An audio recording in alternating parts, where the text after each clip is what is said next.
Pengertian komunikasi organisasi. Komunikasi organisasi adalah sebuah proses pencipta serta saling menukar pesan dalam satu jaringan hubungan yang bergantung oleh satu sama lain untuk mengatasi lingkungan tidak pasti atau lingkungan yang berbaru. Teori-teori dalam jenis teori komunikasi organisasi. Yang pertama ada teori fusi. Teori ini diperkenalkan oleh Bakke dan pada tahun 1957 Argyris menggunakan pendapat Bakke. Teori fusi berawal dari kesadaran Bakke pada tahun 1950 mengenal kesadaran mengenai kepuasan minat manusia yang berbeda-beda dalam suatu birokrasi ataupun organisasi. Yang kedua, teori neoklasik atau hubungan manusia. Teori ini dikenalkan oleh Elton Mayo dan muncul karena adanya ketidakpuasan dengan teori klasik atau teori mesin. Teori neoklasik mengacu pada pentingnya aspek psikologi serta sosial karyawan sebagai seorang individu atau kelompok kerja. Manfaat komunikasi organisasi. 1. Mengetahui teori komunikasi organisasi, maka sebagai seorang individu yang hidup dalam lingkungan atau kelompok organisasi tersebut dapat memahami posisi kita dalam organisasi atau kelompok tersebut.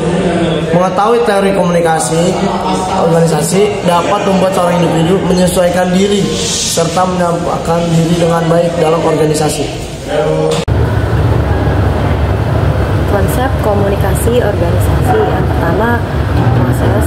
Proses merupakan sistem yang dibutuhkan untuk menciptakan dan saling menukar pesan antara anggota. Hal ini dikarenakan organisasi terbuka secara dinamis.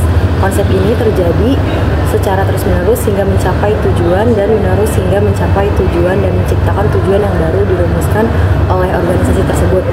Oleh karena itu, konsep ini disebut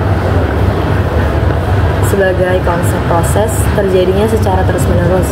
Yang kedua, pesan. Sesuai dengan penjelasan sebelumnya, komunikasi organisasi adalah proses bertukar dan pesan.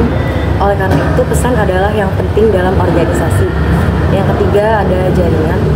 Konsep ketiga merupakan gambaran besar dari organisasi. Organisasi merupakan jaringan, di dalamnya ada individu yang membentuk jaringan-jaringan tersebut, baik di dalam maupun di luar organisasi. Selanjutnya, fungsi komunikasi organisasi. Yang pertama itu fungsi informatif. Fungsi yang pertama ini dijelaskan oleh Senjaja bahwa organisasi bertindak sebagai suatu sistem yang memproses informasi. Proses informasi yang hadir dalam organisasi tersebut diharapkan mampu memberikan dan menerima informasi dengan baik untuk tercapainya kelancaran dalam organisasi tersebut. Yang kedua, fungsi regulatif. Diharapkan dapat memperlancar peraturan serta pedoman yang telah ditetapkan oleh anggota dan pemimpin organisasi tersebut. Yang ketiga, fungsi integratif. Fungsi ini berkaitan dengan penyediaan saluran atau hal-hal yang dapat mempermudah anggota organisasi untuk melakukan dan melaksanakan tugas tertentu dengan baik.